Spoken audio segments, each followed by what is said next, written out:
শীতের সন্ধ্যায় পাখিরা সব ফিরে যায় আপন নীড়ে। অন্ধকারের শুরুতেই কুয়াশায় আচ্ছাদিত হয়ে যায় চারদিকটা। শিশিরে ভিজে যায় তৃষ্ণার্ত প্রকৃতি। সবচেয়ে সুন্দর দৃশ্য শীতের বিকেলবেলা।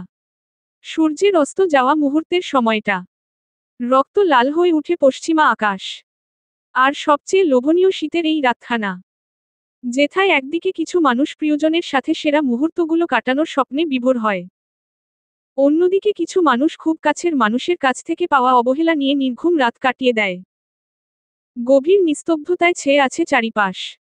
দূর দিগন্তে শুধু চাঁদ আর তারার মেলা। রাতের গভীরতা ক্রমশ বৃদ্ধি পাচ্ছে, ছুটে আসছে দিগন্তে ভোরের প্রহর। পুরোটা শহর এখন নিস্তব্ধতায় পরিণত হয়েছে। শুধু একজোড়া চোখে নেই কোনো ঘুম। সেই চক্ষুজোড়া চেয়ে আছে একজন ঘুমন্ত মায়াবতীর পানে, যে নিশ্চিন্তে ঘুমিয়ে আছে অন্য কারোর ঘুম কেড়ে নিয়ে। সেই চক্ষুজোড়া যেন হাজার বছরের তৃষ্ণা মিটিয়ে নিচ্ছে। সেই মানুষটি আর কেউ নয়, সংরুদ্ধ। সেই নিঃশব্দে এগিয়ে গেল অনিমার রুমে।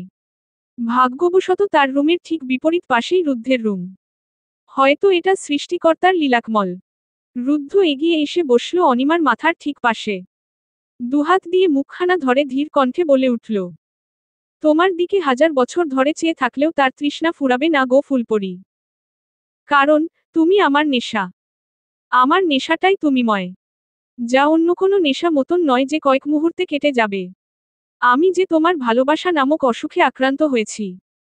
আমি বারংবার তোমার এই ভালোবাসা নামক অসুখে আক্রান্ত হতে চাই গো আমার মায়াবতী। মুখে কারো উষ্ণ ছোঁয়া পেয়ে কেঁপে উঠল অনিমা। তবে তীব্র ঘুমের কারণে চোখ খুলতে পারল না সে। তা দেখে মুচকি হাসি ফুটে উঠল রুদ্ধের মুখে। এই মেয়েটা সত্যিই তাকে ঘায়েল করবেই। অনিমার কপালে সরে আসা ছোট্ট বেবি হেয়ারগুলো খুব সতর্কতার সাথে সরিয়ে দিল। অতঃপর কপালে ভালোবাসার উষ্ণ প্রতীকীটা দিয়ে উঠে আসতেই বা হাতটা আঁকড়ে ধরল অনিমা। রুদ্ধ ভেবেছে ঘুমের ঘোরে ধরেছে হয়তো, কিন্তু পিছনে ফিরতেই চমকে গেল। কারণ অনিমা বিছানায় বসা আর ছোট ছোট চোখ করে রুদ্ধের দিকে তাকিয়ে আছে। ঘাবড়ে গেল রুদ্ধ যদি চিৎকার করে, কিন্তু রুদ্ধকে অবাক করে দিয়ে বলে উঠল, অসভ্যের মতন আমার রুমে এলেন কেন আপনি? আর আমাকে চুমু কেন খেলেন? কই, তোমার মনের ভুল হয়তো। আমার সাথে মিথ্যে বলছেন মিস্টার রুদ্ধ ওরফে মিস্টার অসভ্য। কি ভেবেছেন আমি কিছু বুঝি না? সবকিছু শুনেছি আমি। কি শুনেছ? আমি অসভ্য কেন হব? যাও ঘুমিয়ে পড়ো, অনেক রাত হয়েছে। তাহলে এতদিন মেসেজকারী মানুষটি তাহলে আপনি, তাই না মিস্টার? অনিমার কথায় যেন ফেঁসে গেল রুদ্ধ। কি যে বলো না, আমি তোমার নম্বর পাবো কোথায়? তাছাড়া আজই তোমায় দেখলাম প্রথম। সো বাজে না বকে ঘুমিয়ে পড়ো। আমাকে জাস্ট ফুলপরি বলে সেই মেসেজকারী ডাকতো, যা স্পষ্ট কিছুক্ষণ আগে আপনার ডাকার মতনই। আই থিঙ্ক এটা তোমার মনের ভুল। গুড নাইট, এখন আসি কেমন? বলে চলে আসতে নিলে অনিমা রুদ্ধের ধরা হাতটাকে সজোরে নিজের দিকে টান মারল। ফলে যা হওয়ার কথা তার চেয়েও বেশি কিছু ঘটল। রুদ্ধ টাল সালমাতে না পেরে সোজা অনিমার উপরে। নিজের কাণ্ডেই নিজে হতবিহ্বল হয়ে গেল অনিমা। এদিকে অনিমার এহেন কাণ্ডেই চক্ষুজোড়া গোল গোল হয়ে গেল রুদ্ধের। উঠুন, আমার উপর থেকে। আমি পারবো না। নিজেই ফেলেছ, নিজেই তুলবে। বেশ অবাক হলো অনিমা। আপনি এত ভারী কেন? উফস, কি মোটা আপনি। উঠুন না প্লিজ। অনিমার বাচ্চামার্কা কণ্ঠে রুদ্ধ কি হাসবে নাকি কাঁদবে কিছুই বুঝতে পারছে না, হ্যাবলার মতো অনিমার দিকে তাকিয়ে রইল। এই যে মিস্টার অসভ্য, আপনি কি উঠবেন? প্রেয়সীর জন্যই একটু না হয় অসভ্য হলাম। কি বলো ফুলপরি? বলে অনিমার দুচোখের পাতায় চুমু খেয়ে চলে গেল রুদ্ধ। অনিমা জাস্ট রুদ্ধের এমন কাণ্ডে অবাক হয়ে তার যাওয়ার পানে তাকিয়ে রইল। আর মনে মনে বকা দিত লাগলো রুদ্ধকে, ব্যাটা অসভ্য। প্রেয়সী? হো, তোর প্রেয়সী হতে আমার বয়েই গেছে। খাটাস একটা। বলে কিনা প্রেয়সীর জন্যই একটু অসভ্য হলাম। আওড়াতে আওড়াতে ঘুমিয়ে পড়ল সে। এদিকে রুদ্ধকে বেশ খুশি দেখাচ্ছে। অবশেষে সে বলেই ফেলল অনিমা যে তার প্রেয়সী। যাক, অবশেষে প্রেয়সী আজ জেনেই গেল সে তার অসভ্য মানুষটার। Thank god. আজ অহন না বললে হয়তো থাকতেই পারতাম না, বলা তো দূরে থাক, থ্যাঙ্কস শালাবাবু। বলতে বলতে সেও শুয়ে পড়ল। তবে ঘুমানোর আগে তার বাবাইকে খবরটা দিয়ে দিল যে সে আজ বিজি, তাই ফিরতে কাল হবে। শীতের সকালের শোভা অতি অনুপম, ভোরের আলো যখন স্পর্শ করে পৃথিবীতে ঘন কুয়াশার আবরণে গাছপালা অস্পষ্ট মনে হয়, গোটা পৃথিবীটা যেন এক রূপকথার মায়াপুরী। এক ধূসর স্বপ্নের বেশ, অপূর্ব তার রূপ মাধুরী অনিন্দ সুন্দর সেই পরিবেশ। রৌদ্রতাপ মৃদু, শিশির ঝরা রাত আর কুয়াশাচ্ছন্ন ভোরবেলা চারিদিক। ধোয়ার মতন বাষ্পকণা উড্ডিন নদী ও পুকুরের জল হতে। পাতা ঝরা মরশুম যে করা নাড়ে দাঁড়ে আর জানান দিয়ে যায়, উদাসী সন্ন্যাসীর বেশে শীত এসেছে যেন আজ প্রকৃতিকে রিক্ত করতে। এই রৌদ্রের প্রথম তাপ যেন এসে পড়ল অনিমার মুখশ্রীতে, ভেঙ্গে গেল ঘুমখানি। সোজা ফ্রেশ হয়ে নিচের রান্নাঘরে চলে এলো। সকাল হতেই চৌধুরী বাড়ির সকলে এক হয়েছে ড্রয়িং রুমে। পরিবারের প্রতিটা মেম্বারসই উপস্থিত হয়েছে সেখানে। কিন্তু অনিমাকে রান্নাঘরে দেখে ধমক দিল অহন। অনু, রান্নাঘরে কেন তুই? ভাইয়ের ধমকে কেঁপে উঠল সে। মাথা নিচু করে আমতা আমতা স্বরে বলে উঠল, আসলে ভাইয়া সবার চাটা বানিয়ে নিতাম আর কি। বাড়িতে কি চাকরের অভাব পড়েছে? নেক্সট টাইমে যেন তোকে রান্নাঘরে না দেখি। চল আমার সাথে, একটা সাউন্ডও করবি না। চুপচাপ চল, বলে অনিমাকে সাথে করে ড্রয়িং রুমে নিয়ে এলো অহন। এসেই তার বড়মামার উদ্দেশ্যে বলে উঠল, বড় মামা, বাড়িতে কি সার্ভেন্টসদের অভাব? অহন এহেন কথায় চমকে গেল সবাই, কারণ সকাল সকাল অহন প্রচুর পরিমাণে রেগে আছে। ইনকিয়াত আনাস বলে উঠল, না তো, কেন বলছি সেই কথা হঠাৎ? তাহলে আমার বোনটাকে দিয়ে কেন রান্নাঘরের সবকাজ করাও হে? সে কি এই বাড়ির চাকর? কলি বেগম আমতা আমতা করে বলল, আসলে অহন বাবা, ও তো নিজ থেকেই ওখানে যায়। কলি বেগমের পরপর মিথ্যা কথা যেন অহনের আগের আগুনে ঘি দেওয়ার মতন কাজ করল। তেতে উঠল সে। মিথ্যে বলছে কেন মামি? তোমার গতকালের করা ব্যবহারটাই তো সবটার প্রমাণ করে। মাথা নিচু করে নিল কলি বেগম। কিছুই বলার আর অবশিষ্ট নেই যে। ইনকিয়াত আনাস পরিস্থিতি সামাল দিতে বলে উঠল, অনিমা, আজ এখন থেকে তুই আর কোনো কাজ করবি না। কেউ তোকে কিছু বললে সোজা আমায় এসে বলবি কেমন? এতদিন তো তোর মামি বলতো রান্নার সকল কাজ সেই করে তাই কিছু বলতাম না, বিশ্বাস করেছি তাকে, কিন্তু এত বড় মিথ্যে সে বলবে ভাবতেই আমার গা ঘিন ঘিন করে উঠছে। অনিমা সম্মতিসূচক মাথা নাড়াল। মানে সে করবে, মানবে কথাগুলো। কিছুক্ষণ আগেই তন্নি ক্ষমা চেয়ে নিল অনিমার কাছ থেকে। সেও ক্ষমা করে দিল, কারণ ছোট মানুষ সে। হয়তো অজান্তেই সেদিন কথাগুলো বলেছিল। রুদ্ধ ভাইয়া, কি করছেন কি ছাড়ুন। হুসস, নো সাউন্ড। আমার কাজ আমায় করতে দাও ফুলপরি। বলে অনিমার কোমর জড়িয়ে ধরে আরো কাছে টেনে নিল রুদ্ধ। রুদ্ধের এমন ঘোরলাগা কণ্ঠে চমকে গেল অনিমা। রুদ্ধের তপ্তশ্বাসে বারবার কেঁপে উঠছে সে। কেউ আসতে পারে? প্লিজ ছাড়ুন আমায়। নো মোর ওয়ার্ডস। আর একটাও কথা বলবে না। বলে অনিমার কাপা কাপা নরম পেলব ওষ্ঠদ্বয় নিজ আয়ত্তে নিয়ে নিল।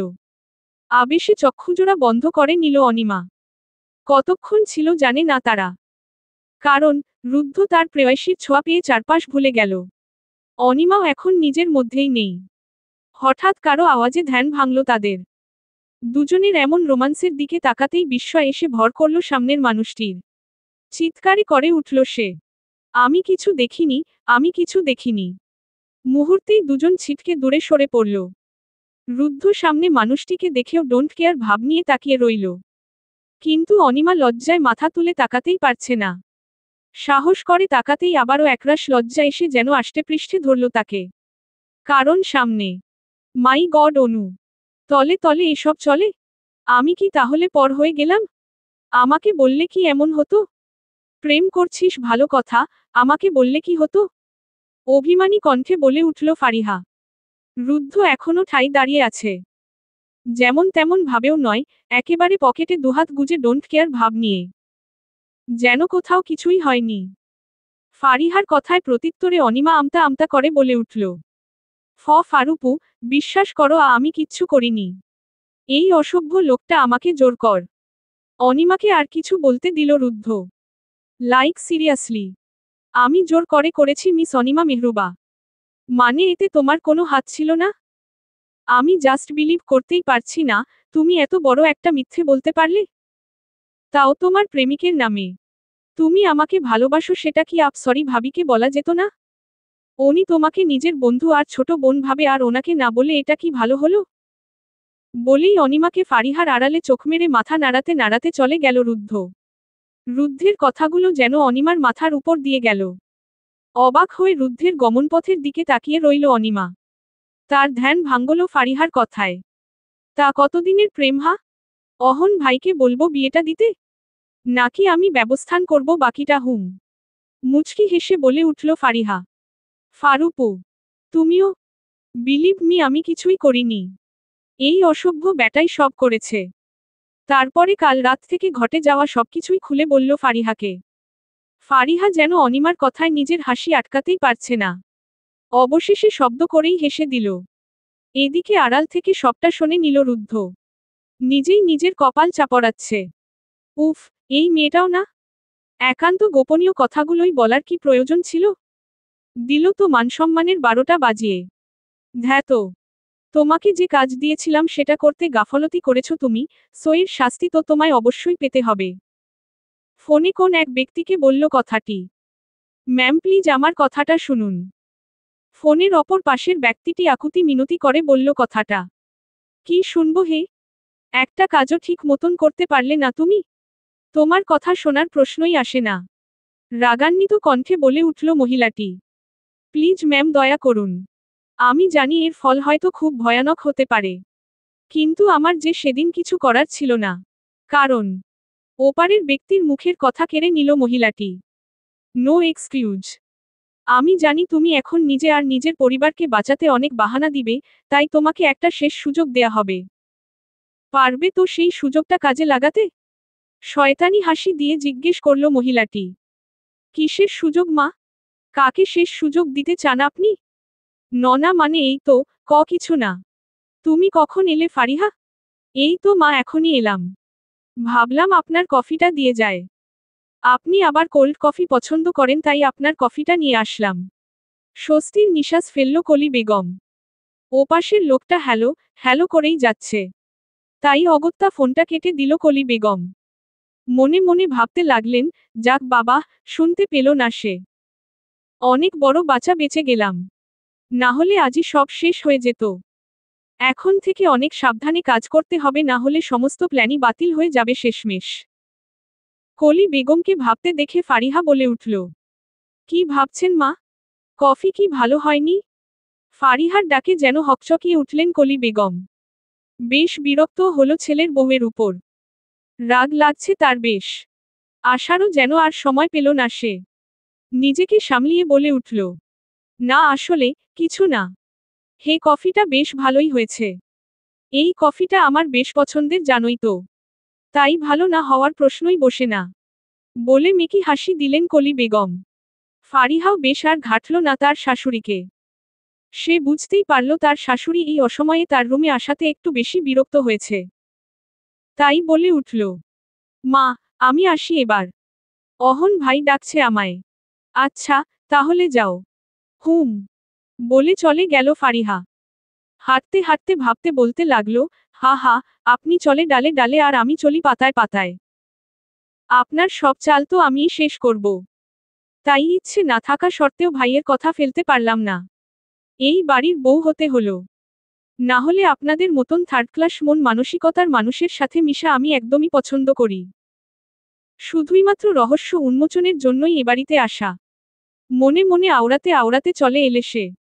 এখন শুধুই কয়েকটা দিন, তারপরই আসল রহস্য কাহিনী বের হবে। হঠাৎ ফোনে একটা মেসেজ আসলো ফারিহার। ওপেন করল মেসেজটি, যেটা তার ভাইই পাঠিয়েছে। যেখানে স্পষ্ট লেখা, আপুই আমরা কিছুদিনের জন্য দাদুবাড়ি যাব, সো এদিকটা তুই একলা সামলাবি। সাথে তোর বান্ধবী তিশাপুকে নিয়ে আসবি। কজ সেও আমাদের প্ল্যানে সামিল। সে আমাদের কিন্তু 90% হেল্প করেছে। ওকে আনার কারণ হলো আমি, অহন যাচ্ছি সেখানে, সাথে অনিমা আর তন্নিকেও নিব। প্লিজ ম্যানেজ করো না এইটা। প্লিজ। ইতি। তোর দুষ্টু ভাইটা। মনে মনে হাসল ফারিহা। সেও ফিরতি মেসেজ সেন্ড করল, ওকে, নিশ্চিন্ত থাকুন জনাব। বাবাই, আমি তোমাকে কিছু কথা বলতে চাই। ফারদিন শাহরিয়ারের সামনে মাথা নিচু করে বলে উঠল রুদ্ধ। ছেলের এমন বিহেভিয়ারের বেশ হাসি পেল তার। ভাবল সে নিশ্চয় অনিমার ব্যাপারে কিছু বলবে। কিন্তু তাকে অবাক করে দিয়ে রুদ্ধ বলে উঠল। বাবাই, আমি অহনের মামি মানে কলি বেগমের সম্পর্কে অনেক তথ্য পেয়েছি। আর সেখানে তুমিও জড়িত। ঘাবড়ে গেলেন ফারদিন শাহরিয়ার। কলি নামটা শুনতেই বুকের বাপাসটা মোচড়িয়ে উঠল তার। মনে পড়ে যেতে লাগলো সেই অতীতটা, যেখানে সে পেয়েছিল হাজারো অবজ্ঞা, লাঞ্ছনা আর বুক কাঁপানো অপমান। শুধু সে নয়, তার বাবা মা আর ছোট বোনটা, যার কারণে সে আজ এই অবস্থায়।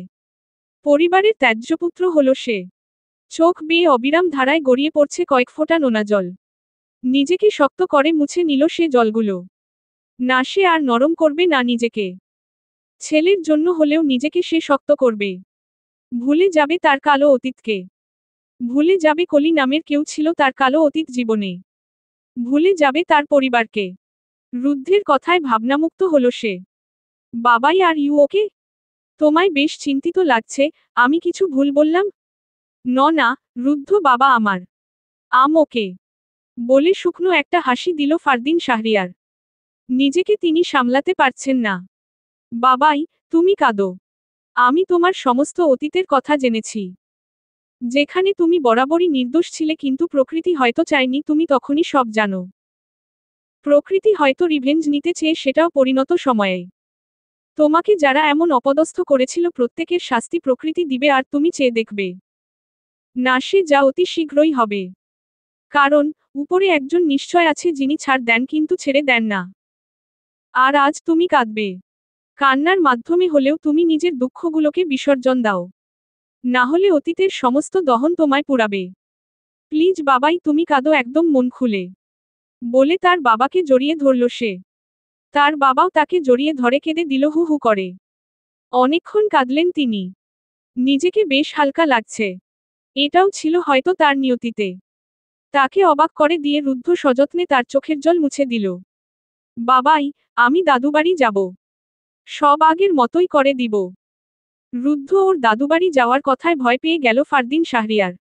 কারণ তিনি জানেন তার বাবা বেশ ভয়ঙ্কর লোক। গ্রামের সকলে তাকে জমের মতন ভয় পায়। গ্রামে অপরিচিত কেউকে দেখলেই বেশ রেগে যায় সে। তাই তার ভয় করছে যদিও রুদ্ধকে অপরিচিত ভেবে কিছু করে ফেলে তাহলে। কাপা কাপা স্বরে বলে উঠলেন, না রুদ্ধ, তুমি যাবে না। কিন্তু কে বাবাই? Don't panic. তুমি যে ব্যাপারে ভয় পাচ্ছ সেটা একদমই হবে না। Trust me. কিন্তু ডোন্ট ওরি বাবাই, আমি একলা নয়, সাথে অহনও যাবে। তুমি একদম টেনশন নিও না। সাবধানে তবে। আমার কিন্তু বেশ টেনশন হচ্ছে তোমাদের জন্য। জানোই তো তোমরা দুজনেই আমার ছেলে, তাহলে কি আমার টেনশনটা একটু বেশি না? আঙ্কেল, আপনি কোনে টেনশন করবেন না। দেখবেন আমি আর রুদ্ধ মিলে সবটাই ঠিক করে দিব, একদম সবকিছুই। আরে অহন যে। বসো বাবা, হে আমারও তোমাদের উপর দৃঢ় বিশ্বাস আছে। আমি জানি তোমরা পারবে। কিন্তু ভয় হয়। তবুও বলছি সাবধানে যাবে। যা করবে সতর্কতার সাথে করবে। আমার বাবা শাহরিয়ার সুলাইমান বেশ রাগী আর খুব ধূর্ত প্রকৃতির মানুষ। একটু এদিক ওদিক হলেই খুন করতে দিবার ভাববেন না। সো, সেইফটলি থাকবে। বাবাই, আমরা তাহলে পরশু রওনা দিচ্ছি। আমাদের সাথে তন্নি আর অনিমা যাবে। ওরাও এখানে এসেছে। ওইতে তারা। তন্নিকে আর অনিমাকে দেখিয়ে বলল রুদ্ধ। কেমন আছো তোমরা মা? আর তোমরা যাচ্ছ ঠিক আছে, কিন্তু মেয়েদের নিচ্ছ কেন? জি, আঙ্কেল ভালো। দুজনেই ক্ষীণ স্বরে জবাব দিল। না, আঙ্কেল, ওদের নেয়ার একটাই কারণ, সেটা হলো প্ল্যানমাফিক কিছু কাজ এরা করবে তাই। পাশ থেকে বলে উঠল অহন। আচ্ছা বেশ। তাহলে ভালো হলো। দোয়া করি তোমরা যেন সফল হও। বলে অহন ও রুদ্ধ দুজনকেই জড়িয়ে ধরলেন। তারাও দুজনের সন্তোষের হাসি হাসল। কিন্তু এই হাসি টিকল আর কতক্ষণ। কলিং বেলের আওয়াজ পেয়ে দ্রুত দুজন নিচে নেমে আসলো। সাথে আরো দুজন ছিল, মানে তন্নি আর অনিমা। দেখল একটা মেয়ে ঠিক উল্টোপিঠ হয়ে ড্রয়িং রুমে বসে আছে। রুদ্ধকে দেখা মাত্রই মেয়েটা দৌড়ে ঝাপটে ধরল। রুদ্ধ একটু জেলাস ফিল করানোর জন্য পাল্টা জড়িয়ে ধরলে তাকে। হেই, লিসা। কেমন আছো? অনেকদিন পর। ওহ, সুইট হার্ট। তোমাকে ছাড়া ভালো থাকবে কেমনে? ন্যাকামো করে বলে উঠল লিসা। কিন্তু রুদ্ধ না চাইতেও জাস্ট অনিমাকে জেলাস করার জন্যই এসব করছে। পাশ থেকে দাঁড়িয়ে অনিমা না পারছে কিছু বলতে, না পারছে সইতে। মনে মনে ব্যঙ্গমি দিয়ে বলে উঠল, টুইটটার্ট, দেখাবো তোর টুইটটার্ট। এতে ন্যাকামি আমার সামনে করলে জাস্ট খুন করে দিব। দাঁড়া না, একবার আমার কাছে আসো বাবুটা। রুদ্ধ পাশ ফিরে দেখল অনিমা রাগে ফসছে। নাকটা পুরো লালা টমেটো হয়ে গেছে। তারও বেশ হাসি পাচ্ছে। তাহলে অনিমারও জেলাস হচ্ছে। অহনের দিকে তাকাতেই দ্রুত ছেড়ে দিয়ে বলল, যাও, লিসা ফ্রেশ হয়ে এসো, একসাথে লাঞ্চ করব। কি বলিস অহন? মাথা নেড়ে সম্মতি দিল অহন। লিসাও দ্রুত রুমে চলে গেল ফ্রেশ হতে। এদিকে অনিমা রাগে কটমট হয়ে রুদ্ধের দিকে তাকিয়ে আছে। তন্নিও সব খেয়াল করে অনিমাকে বলে উঠল, অনিপুর কি জেলাস হচ্ছে? রুদ্ধ ভাইয়াকে লিসা বাফিসা জড়িয়ে ধরল বলে? তন্নি ভাবি আমার। আমিও কিন্তু সব জানি। অহন ভাইয়া আর তুমি? ফসকে গেল তন্নি। কোথায় সে একটু মজা করবে তা না, সেও ফেসে গেল। ধ্যাতো, কি যে বলো না আপু। বলে লজ্জায় রুমে চলে গেল। অনিমাও তার সাথে রুমে চলে গেল। এতক্ষণ অহন আর রুদ্ধ ওদের সব কথাই শুনছিল। ওরা যেতেই সশব্দে হেসে উঠল। অনুপু, আমার না একটা জিনিস মাথায় আসছে না কিছুতেই। অনিমার প্রশ্নাত্মক দৃষ্টিতে তাকালো তন্নি। কি জিনিস? আর আবারও বলছি, ঘুরাই পেঁচিয়ে না বলে যা বলবি সোজাসুজি বল। কাপড় গোছাতে গোছাতে উত্তর দিল অনিমা। ইয়ে মানে, আসলেই কি জেলাস ফিল করছো না তুমি? না মানে আমার কিন্তু এটা মনে হচ্ছে লিসা মেয়েটা না রুদ্ধ ভাইয়াকে বেশ পছন্দ করে। তার সাথে ভাইয়াকেও কিন্তু বেশ মানাবে। কি বলো? তবুও আমার না সন্দেহ হচ্ছে রুদ্ধ ভাইয়াকে নিয়ে। সন্দিহান দৃষ্টি নিক্ষেপ করে বলল তন্নি। অনিমা রাগী চোখে তাকালো তন্নির দিকে। বেচারি তন্নিও ভ্যাবলাকান্তের ন্যায় দাঁত বের করে হাসি দিল অনিমার উদ্দেশ্যে। অনিমা রাগে কটমট করতে করতে বলল, তাইলে ওনাকে বল না লিসা না বিছা বিচ্ছুটাকে বিয়ে করে এক্কেবারে গলায় ঝুলিয়ে রাখতে। তাহলেই তো সবকিছু চুকে গেল। আহা, আপু, রাগ করো না। তা ঝুলিয়ে কি করবে শুনি ওকে? আবারও প্রশ্নাত্মক দৃষ্টিতে তাকালো তন্নি। এবার মুখে আরো কঠিন রাগীভাব নিয়ে তাকালো অনিমা। কিন্তু উল্টাপাল্টা প্রশ্ন করে নিজেই নিজের জিভ কাটল তন্নি। মনে মন বলতে লাগলো, ঈশ্বর রে, কি বলে ফেললাম এটা। নির্ঘাত শেষ আজ আমি। আল্লাহ গো বাঁচাও। বলে চোখ বন্ধ করে দিল দৌড়। কিন্তু ধপাস করে খেল বাড়ি। আখি খুলে দেখল সামনে রুদ্ধ দাঁড়িয়ে। প্রাণ ফিরে পেল যেন। তাকে দেখে রুদ্ধ ফিসফিসিয়ে বলে উঠল, কি শালিক পাখি, এখানে কি হুম? অবশ্য তোমার তো এখন অহনের রুমে থাকার কথা। তাহলে? ইয়ে মানে, জিজু আসলে আপু তোমার কথা ভাবছিল তাই আমি সঙ্গ দিচ্ছিলাম এই আর কি। বলে অনিমার দিকে তাকিয়ে দেখল সে দেখছে কিনা। না, সে টের পায়নি।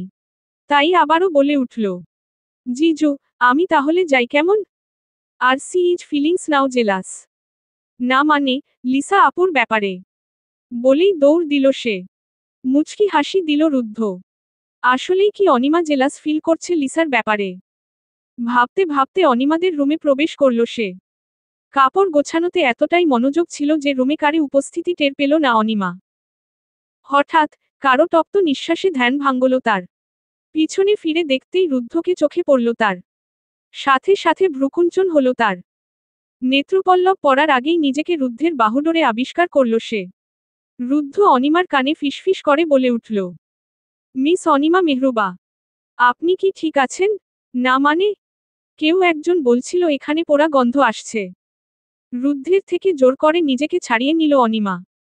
অনিমার এমন ভাবটা দেখে হাসি পেল রুদ্ধের। অনিমা রাগী চোখে তাকিয়ে বলে উঠল, আপনি কি এখানে পোড়া গন্ধ নিতে এসেছেন নাকি পোড়া স্থানটা দেখ? অনিমার যেন নিজেই নিজের কথায় ফেসে গেছে। রুদ্ধ টের পেল অনিমার আগে উল্টো কথা বলে দিয়েছে তাই সেও বলে উঠল, যদি পোড়া স্থানের মালকিন চাই দেখাতে। আমার কোনো আপত্তি নেই, মিস ফুলপরি। বলে চোখটিপ মারল অনিমাকে। বেচারি অনিমাও লজ্জা পেল বেশ। তাকে যে রুদ্ধ এভাবে কথার জালে ফাঁসাবে সেটা সে ভাবতেই পারেনি। বেখেয়ালি চিন্তায় ডুব দিল সে। ঘোর কাটল রুদ্ধের উষ্ণ আলিঙ্গনে। আবারও ফিসফিসিয়ে বলে উঠল রুদ্ধ, ভীষণ ভালোবাসি তোমায় ফুলপরি। ভীষণ। তুমি ছাড়া এই রুদ্ধ অস্তিত্বহীন। অনিমার চোখে দ্বিধা। সেও তো একসময় তুরনকে এমন ভালোবাসত। ভীষণ ভালোবাসত সে তুরনকে। প্রচণ্ড বিশ্বাস ছিল তাদের ভালোবাসার উপর। শেষে তার বিশ্বাসটাকে ভেঙ্গে চুরমার করে দিল তুরন। বিয়ে করল তার মায়ের পছন্দের মেয়েকে। এত ভালোবাসার পরেও কিন্তু কি পেল? একরাশ অপমান আর অবজ্ঞা। চোখ ভিজে এলো তার। সে চাই না রুদ্ধকে অপমানকর কিছু বলতে। তবুও সে মুচকি হেসে বলে উঠল, আপনাকে লিসা আপুর সাথে বেশ মানাবে। বেশ স্বাচ্ছন্দ্যবোধ করবেন ওনার সাথে। যাকে বলে একদমই পারফেক্ট কাপল। অনিমার মুখের লিসার নাম শুনে রুদ্রমূর্তি ধারণ করল রুদ্ধ। চোখ মুখ একদম লাল হয়ে গেছে রাগে। ভয় পেয়ে গেল অনিমা। এক কদম এগিয়ে এসে অনিমার দুই বাহু চেপে ধরে বলে উঠল, আমাকে কার সাথে মানাবে সেটা তোমায় বলতে হবে না অনি। আমি জানি আমি কার সাথে স্বাচ্ছন্দ্যবোধ করব। আর কাকে আমার জীবনে পথচলার সাথী বানাবো। Got it. And lastly, you will be mine. বলে গট গট করে চলে গেল সে। অনিমা রুদ্ধের এমন বিহেভিয়ার হজম করতেই পারছে না। লিসার নাম নিতেই যেন আগুনের রূপ নিল সে। যেমন সবটাই জ্বালিয়ে ছাই করে দিবে। একধনে তাকিয়ে রইল তার গমন পথে। বিকেলে ছাদের এক প্রান্তে দাঁড়িয়ে প্রকৃতি বিলাস করছেন ফারদিন শাহরিয়ার। বিচিত্রাপুরের ঘটনা আবারও মনে গেল তার। টানা 25টা বছর পেরিয়ে গেল আজ। এমনই এক শীতের বিকেল তার জীবনের সবচেয়ে বিশ্বস্ত কয়েকজন তার রঙিন জীবনটাকে নষ্ট করেছিল। কি লোমহর্ষক ছিল সেই দিনটা। সেই বিকেলের কথা ভাবলেই যেন পুরো শরীর কাঁটা দিয়ে উঠে। নির্দোষ হয়েও শাস্তি পেয়েছিল সে। সাথে অপমান, অপদস্থ, লাঞ্ছনা, সবশেষে ত্যায্যপুত্রের ত্যাগ। বেরিয়ে এলো হুহো করা এক দীর্ঘশ্বাস। দূর ওই আকাশপানে তাকিয়ে আপনমনে বিড়বিড় করে বলে উঠলেন, ঘন কুয়াশা বেয়ে শীতের বিকেল নেমছে ধীরে পৃথিবীর পরে। এখন এমনই কঠিন বিকেল কাটে হুহু করা নিঃসঙ্গ অবসরে। উষ্ণতা যেন হারিয়ে গেছে দূরে বিষুভিয়াসের আগ্নেয় গহ্বরে। মানুষে মানুষে কি নিশ্ছিদ্র দেয়াল আটা বিভেদের প্রহেলিকা। শৈশবে বিকেল ছিল মায়ে জড়ানো এক তেজস্বী নিহারিকা। পৃথিবীর আলো থেকে হারিয়েছে উষ্ণতার প্রদীপ্ত পাদটিকা। যারা গেছে দূরে নিয়ে গেছে সবই উষ্ণতা দিয়েছিল আমারে প্রাণের গভীরে। তারপর চলে গেছে ওই চির ঘুমের অন্ধকারে। ব্যথাকাতর দিশাহারা এই চিত্তে ফিরি মিছেমিছি প্রমোদ বিহারে। এই হিমেল বিকেলের শেষে নামে যদি পাথরের মতো রাত। শঙ্কার আধার সাঁতরে পাবো কি খুঁজে অরুণ রাঙা প্রভাত। পাবো কি আর শৈশবের মতো উষ্ণতায় ভরা বিকেল বরাত। আবরার আহমেদ শুভ্র। ফারদিন শাহরিয়ার ধ্যান ভাঙ্গল কারো উপস্থিতিতে। পাশ ফিরে তাকালেন তিনি। চোখে বিষাদয় ছাড়া থাকলেও মুখে মুচকি হাসিটা ফুটে তুললেন তিনি। রুদ্ধ, তুমি কখন এলে? আর অহনও সাথে আছো দেখছি। হা বাবাই, আমরা তো অলওয়েজ একই সাথে থাকি। আর তোমায় এমন বিষণ্ণ দেখাচ্ছে কেন? নিশ্চয় আবারও সেই কথাগুলো ভাবছো তাই না? আঙ্কেল আপনাকে বারবার মানা করা সত্ত্বেও আপনি কি শুধরাবেন না? এবার প্লিজ স্টপ করুন এইসব ভাবনা। আমরা আছি কিসের জন্য? দেখবেন সবকিছুই আগের মতন হয়ে যাবে। চোখ মুছলেন তিনি। তার কাছে যেন মনে হয় অহন তার আরেক সন্তান। যে সবটা সময়ই রুদ্ধের পাশে ছায়ার মতন ছিল। বর্তমানেও এর ছিটেফোঁটা পরিবর্তন নেই। ঠিক আগের মতন। তোমরা আমার দুই সন্তান। তবুও তোমাদের জন্য বেশ চিন্তা হয় আমার। ভয় হয় বেশ। বলে দুজনকে জড়িয়ে ধরে কেঁদে দিলেন তিনি। বাবাই, কাঁদবে না একদম। It's your last warning. তোমার মুখে শুধু হাসি মানায়, কান্না নয়। একজন দেশে প্রতিনিধি যদি এমন ভয় পায়, কিংবা এতই ফুটবল হয় তাহলে কি মানায়? No. Only a smile on your face. হা আঙ্কেল, রুদ্ধের কথায় ঠিক। আর ভয়ের কিছু নেই। আমরা আছি না? সব রহস্য এখন শুধু উন্মোচনের সময় এখন। আমি বিশ্বাস করি সেটা। এও বিশ্বাস করি তোমরা পারবে। কিন্তু একজন বাবাই জানে যখন তার সন্তান কোনো দুঃসাহসিক কাজে যায় তখন তার বুকে ঠিক কি পরিমাণে ভয় কাজ করে। তবুও, আমি বলছি তোমরা সব রহস্যভেদ করো। At any cost. I want every villain come on my feet. মাঠে যখন নেমেছি, এত সহজেও আউট হচ্ছি না আমরা বাবাই। কজ, আমাদের তো ওপেনিং ভালো করতে হবে। না হলে যে মিডল অর্ডারটা ট্রাইকেল দিতে কষ্ট হবে। আই নো নাই সান্স, তোমরা পারবে। তাহলে কাল রওনা দিচ্ছ বিচিত্রাপুরের উদ্দেশ্যে? হ্যাঁ আঙ্কেল, কাল সকালেই। সবকিছু রেডি, তবে আমাদের ভিন্ন হয়ে সেখানে যেতে হবে। তারপরে তারা তিনজন তাদের প্ল্যানগুলো শেয়ার করল। কিন্তু সবকিছু আড়াল থেকে একজনে শুনে নিল। যা হয়তো রুদ্ধদের জীবনে অনেক বড় আশঙ্কা সৃষ্টি করতে পারে। সে সরাসরি ফোন করে জানিয়ে দিল তাদের পরবর্তী পদক্ষেপ। প্রকৃতি হল সরলতায় পূর্ণ যেন এক যৌগিক আশ্রয়। প্রকৃতিতে প্রস্ফুটিত প্রত্যেকটি ফুলই হল যেন এক একটি আত্মাস্বরূপ। প্রকৃতির মাঝে হারিয়ে গেলেই নিজেকে খুঁজে পাওয়া যায় না যেন। প্রকৃতির অনির্বচনীয় শোভা মানুষকে বুঝতে শেখায় যে, পৃথিবীতে এমন কিছু জিনিস আছে যা অকৃত্রিম। অকার্পণ্য হস্তে সৃষ্টিকর্তা প্রকৃতিকে ঢেলে সাজিয়েছেন। প্রকৃতির চেয়ে ভালো নকশা যেন তাই কোথাও খুঁজে পাওয়া দুষ্কর। প্রকৃতিতে যত বেশি সময় অতিবাহিত করা যায় তত বেশি করে এর মর্ম বুঝতে পারা দুঃসাহসী কাজ নয়। প্রকৃতি সব সময় এক আত্মিক রঙ্গায় জড়িয়ে রাখে। তাই তো একধনে প্রকৃতির পানে চেয়ে আছে অহন। ধ্যানচ্যুত হল তার আদুরে বনের কণ্ঠে। ভাইউ, তোমার সাথে আমার কিছু কথা আছে। খুবই গুরুত্ববহ সেই কথাসমূহ। চোখে কাঠিন্য এনে বলল অনিমা। অবাক হল অহন। আজ কতদিন পর সে তার বোনের মুখে ভাইউ ডাকটা শুনতে পেল। নিজেকে যেন আজ ভাগ্যবান মনে হচ্ছে তার। অভিমানটার রেশ কিন্তু একটু বেশি ছিল অনিমার মনে, সেটা বুঝতে পারল অহন। এতদিন হয়তো সুপ্ত অভিমানটাকে জমিয়ে রেখে কথা বলা বন্ধ করে দিয়েছিল অনিমা, কিন্তু সেটা আর বেশিদিন দমিয়ে রাখতে পারল কই। অহনও খুশি মনে বলে উঠল। বল অনু, কি এমন কথা যা অত্যাধিক গুরুত্ববহ? লিসা আপু, যে মেয়েটা সকালে রুদ্ধ ভাইয়াকে জড়িয়ে ধরেছে, সে তোমাদের করা কোনো পরিকল্পনার কথা কেউকে আড়ালে লুকিয়ে ফোন করে বলছিল, যা আমি স্পষ্ট শুনতে পেয়েছিলাম। এও বলতে শুনেছি তাদের পরবর্তী মাস্টার প্ল্যান নিতে। তারপরে লিসার বলা সমস্ত কথা অহনকে বলল সে। টনক নড়ে উঠল অহনের। তাহলে লিসাও এই কাজে জড়িত? তবে কি সেই যে এই সমস্ত কিছুর মাস্টারমাইন্ড? সেই লিসা নয় তো? কি ভাবছো ভাইউ? অহন কিছু একটা ভেবে উত্তর দিল। না, তেমন কিছু না। যা তুই ফ্রেশ হয়ে নে। ডিনার করতে হবে তো আমাদের। কাল না আমাদেরকে তাড়াতাড়ি বের হতে হবে? আর শোন, এসব বিষয়ে একদম টেনশন করার প্রয়োজন নেই। ঠিক আছে? বলে অহন জড়িয়ে ধরল বোনকে। সেও শান্তভাবে মাথাটা উপর নিচ করল অনিমা। মানে সে একদমই চিন্তা করবে না। তবে আদৌ কি সে চিন্তামুক্ত থাকতে পারবে? যেখানে তার প্রিয় তিনজন মানুষের অস্তিত্ব আছে এই ভয়ঙ্কর প্ল্যানিংয়ে। একদিকে তার ভাই অহন, পরিবারের সকলের চেয়েও অনিমার কাছে একমাত্র আপন বলতে সেই। যে একদমই তার বাবার মতন, আর তন্নি যে তার ভাইয়ের হবু বউ আর তার ছোট বোনের মতন। অন্যদিকে রুদ্ধ, যাকে সে ভালো না বাসলেও তার মনে সুপ্ত বাসনা জন্ম দিয়েছে, যা স্পষ্টত যে সেও রুদ্ধকে ভালোবাসতে শুরু করেছে। এই মহাবিপদে তারা তিনজনই আবদ্ধ। সে চাই না যে তাদের কিছু হোক। এমন হাজারো দুশ্চিন্তা তার মাথায় দলা পাকাচ্ছে। এসব ভাবতে ভাবতে সেও চলে গেল নিজেদের রুমে। আর মনে মনে বিড়বিড়িয়ে বলে উঠল, সবাই সবটাই করুক, আমিও কিন্তু এর শেষ দেখেই তবে ছাড়ব। আর এই লিসা মেয়েটাকে আমার কাছে একদমই সুবিধার লাগছে না। না লাগছে এই মেয়ের কাণ্ডহীন কাজগুলো। এর মাঝে নিশ্চয় কোনো গণ্ডগোল তো আছেই। বের করা প্রয়োজন এর রহস্য। যাই হোক, শেষটা যেন ভালোই হয়। গ্রাম প্রকৃতির এক অপার সৌন্দর্যের নাম। বিধাতার সৃষ্টি যে এত সুন্দর তা গ্রাম না দেখলে বুঝা এত সোজাও নয়। যে দিকে দুচোখ যায় সেদিকেই খালি সবুজের সমারোহ। গ্রামের সবুজ প্রকৃতি, আঁকাবাঁকা মেঠো পথ, ধানক্ষেতের ওপর সবুজাভ হলুদের সমারোহ প্রতিবারই মণিমুগ্ধকর প্রকৃতি প্রেমীদের কাছে। গ্রামের সৌন্দর্যে মুগ্ধ হয়ে কত কবি, সাহিত্যিক যে কত শত কাব্য রচনা করেছেন তার কোনো ইয়ত্তা নেই।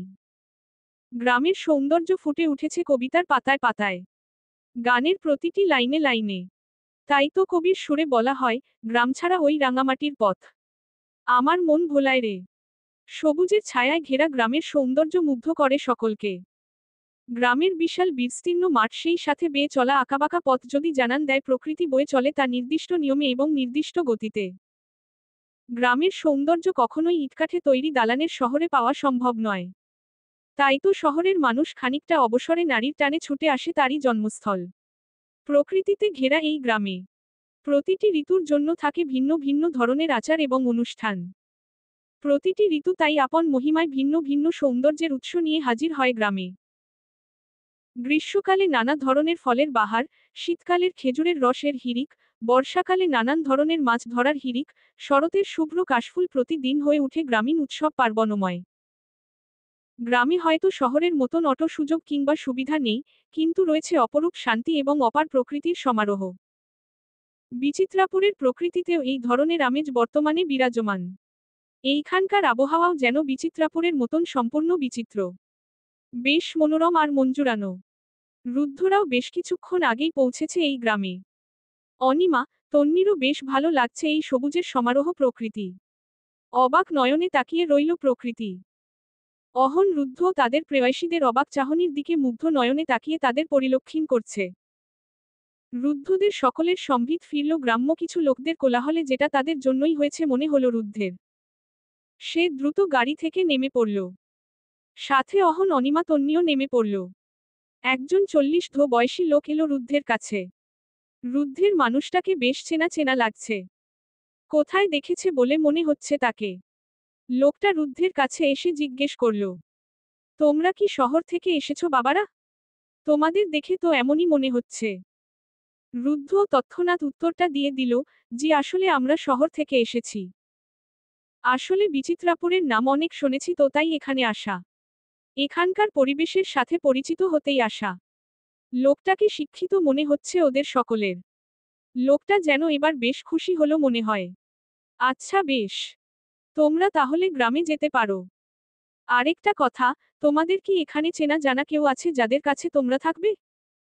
না, তবে আফাজ শাহরিয়ারের নাম শুনেছি, যিনি এই বিচিত্রাপুরের জমিদার। বর্তমানেও তিনি এখানকার জমিদারি আছেন। তারা নাকি বেশ আত্মীয়প্রায়ণ। যদি তাদের বাড়িটা দেখিয়ে দিতেন। ও, বুঝেছি। ভাইজানের নাম বলতেছ? আমি ফাহাদ শাহরিয়ার, ওনার ছোট ভাইপো। এবার আর চিনতে অসুবিধা হলো না রুদ্ধের। সে বাবার পারিবারিক ফটোগ্রাফে এনাকে দেখেছিল। এই লোকটাই তার বাবার চাচাতো ভাই, মানে রুদ্ধের ছোটচাচ্চু এই লোকটা। রুদ্ধের মনটা আনন্দে ভরে উঠল। যে সবসময় তার বাবা ফারদিন শাহরিয়ারের আদরের ছিল, সেই ব্যক্তিটি আজ তাদের সামনে। যাকে বাঁচাতেই আজ ফারদিন শাহরিয়ার তাদের ছেড়ে অনেক দূরে। রুদ্ধের ধ্যান ভাঙল লোকটির কথায়। বেশ, চলো তাহলে। বড় বাবাও তোমাদের দেখলো খুশি হবেন।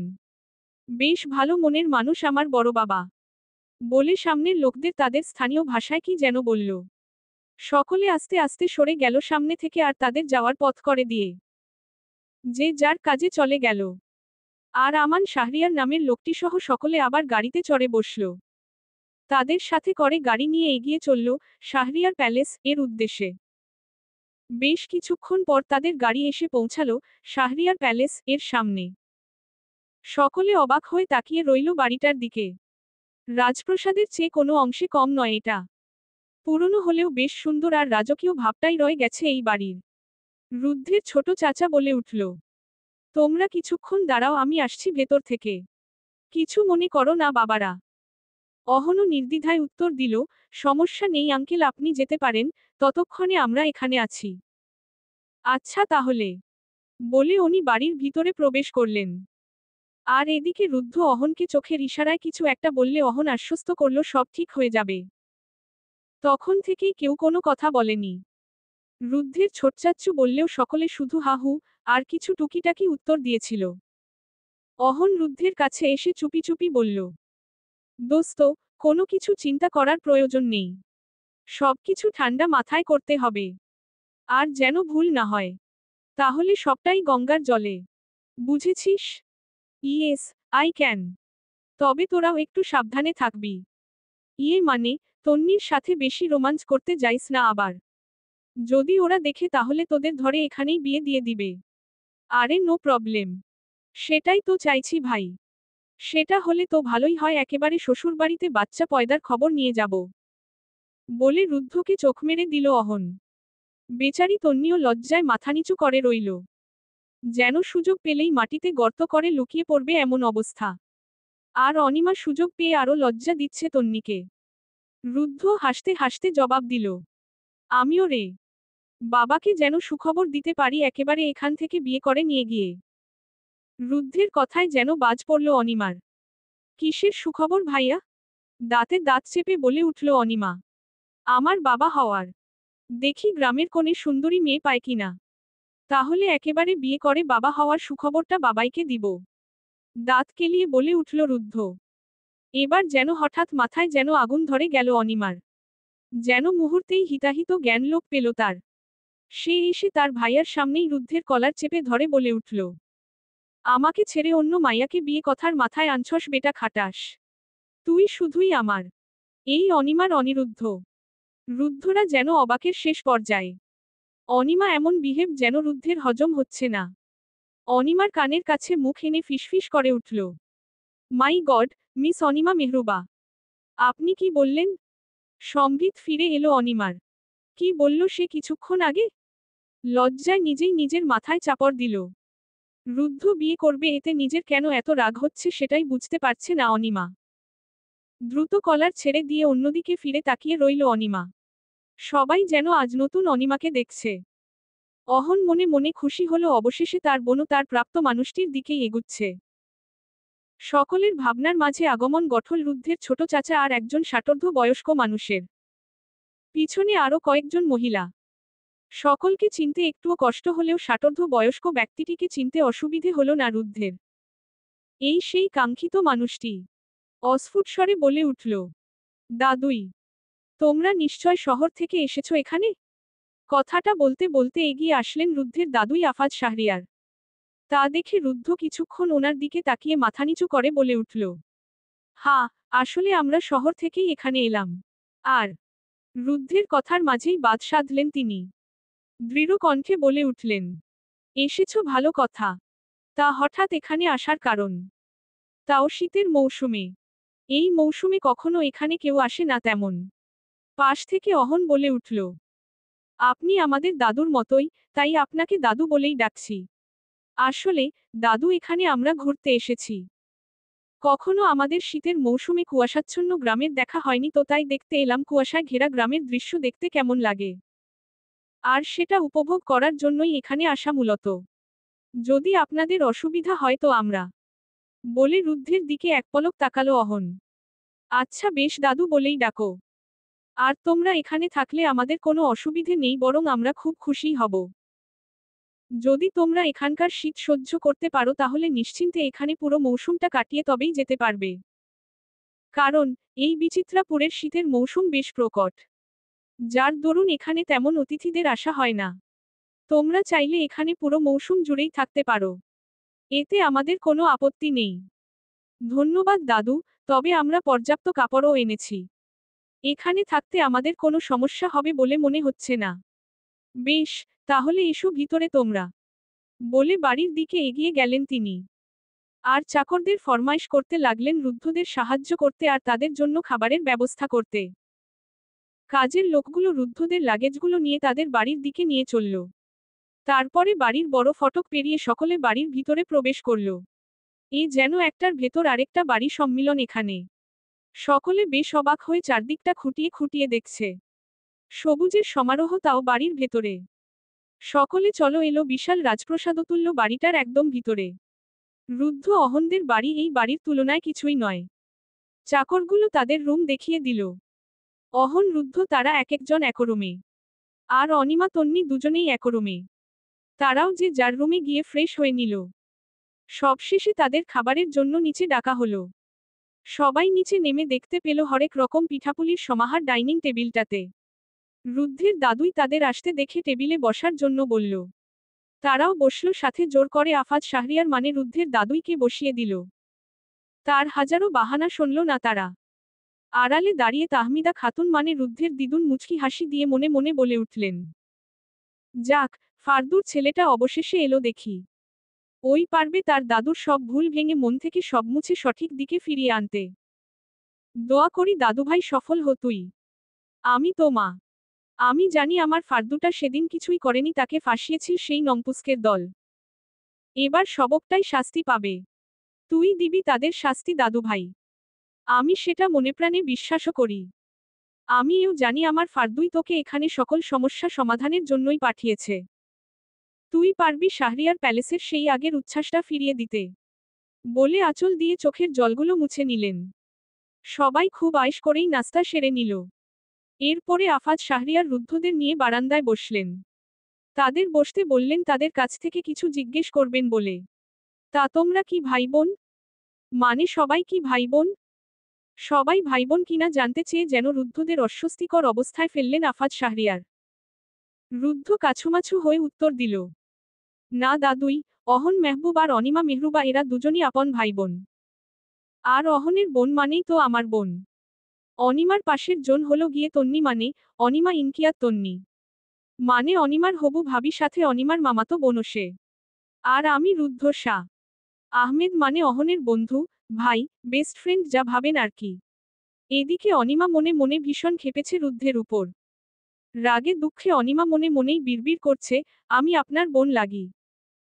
তাই না? তা কোন জন্মের বোন হা? আপনার কোন মা আমাকে জন্ম দিল শুনি? বোন বললেম তো আমায়। দেখেন আমি কি করি আপনাকে। Just wait and watch. বোন বলার শাস্তিও হাড়ে হাড়ে টের পাবেন আপনি, মিস্টার অসভ্য। বলে হাতজোড়া মুষ্টিবদ্ধ করে নিল। পারলে এখনই আস্ত গিলে ফেলবে এই অবস্থা অনিমার। তন্নি মুখ টিপে হেসে চলছে অনিমার কাণ্ড দেখে। তার ভাবনার মাঝেই রুদ্ধের দাদুই বলে উঠল। বেশ ভালো লাগলো পরিচিত হয়ে। আর যাও ফাহাদের ছেলে মেয়েদের সাথে যাও ঘুরে দেখে এসো আমাদের গ্রামের দিকটা। আর আমার ছোট ভাইয়ের ছেলে ফাহাদ। ওরই ছেলে মেয়ে ওরা। নামরুদ শাহরিয়ার আর তুরশা শাহরিয়ার। আর কোনো ছেলেই নেই আমাদের পরিবারে। তবে আমার ছেলেও। বলে থেমে গেল উনি। তার অর্ধেক কথায় থেমে যেতে দেখে রুদ্ধ এবার অন্য চাল দিল, আপনার ছেলে নেই? মানে আপনার ভাইয়ের সন্তান আছে, কিন্তু আপনার সন্তান? ছিল এক সময়ে। কিন্তু আজ সে আর আমি বহুদূরে। বিরাট দূরত্ব আমাদের মাঝে। যেমন, এক তারকা থেকে অন্য তারকারা দূরত্ব ঠিক তারই সমান। কোনো একটা ভুল বুঝাবুঝির কারণেই সে আজ আমায় ছেড়ে বহুদূরে। বলে চোখ মুছতে মুছতে উঠে চলে গেলেন ওনার রুমে। মন খারাপ হয়ে গেল সকলের।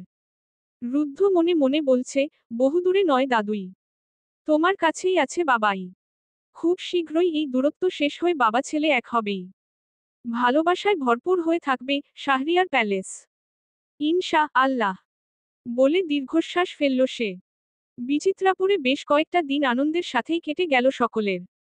আর এই কদিনেই আফাজ শাহরিয়ারের একদম কাছের কেউ হয়ে গেছে রুদ্ধ। তার সাথে একদম বন্ধুর মতন সম্পর্ক তৈরি হলো রুদ্ধের। নিজের জীবনের সকল কিছুই তিনি এখন রুদ্ধের সাথেই শেয়ার করেন।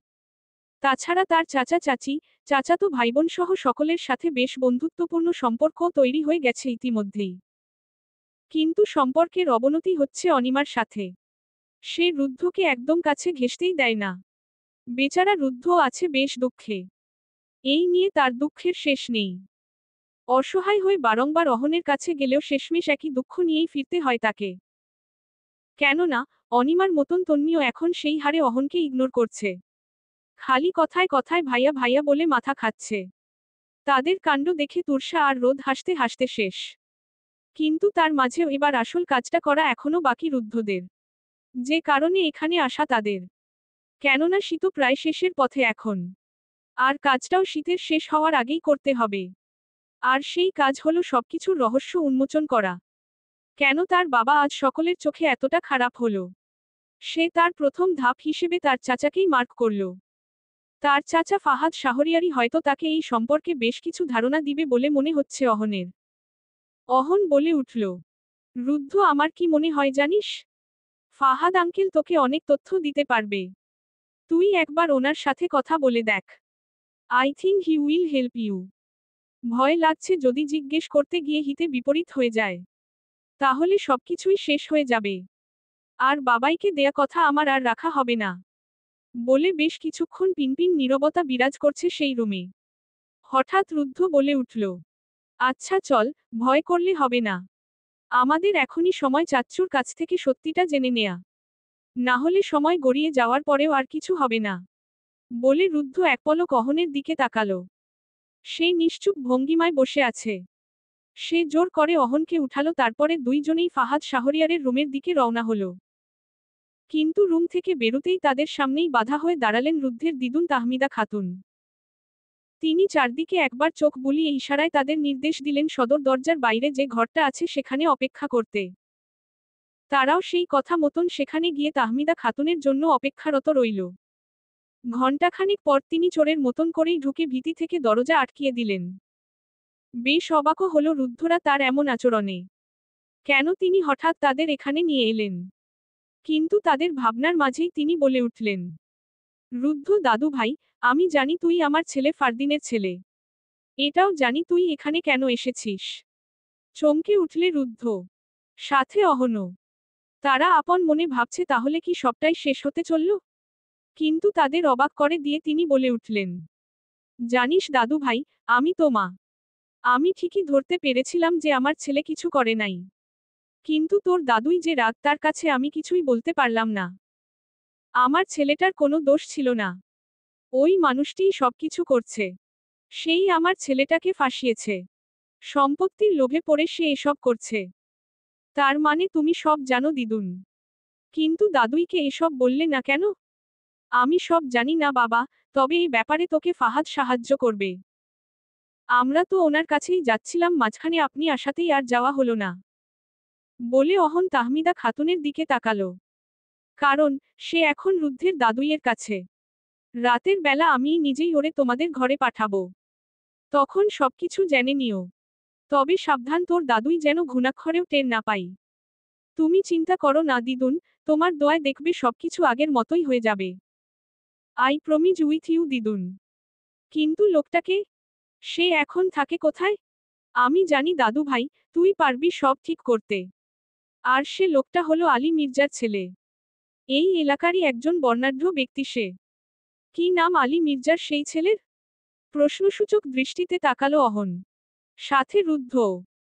কিন্তু তাহমিদা খাতুন যার নাম বলল তা শোনার সাথে সাথেই দুজনের অধরের কোণে বাঁকা হাসিটা ফুটে উঠল। চলবে ইনশা আল্লাহ। এ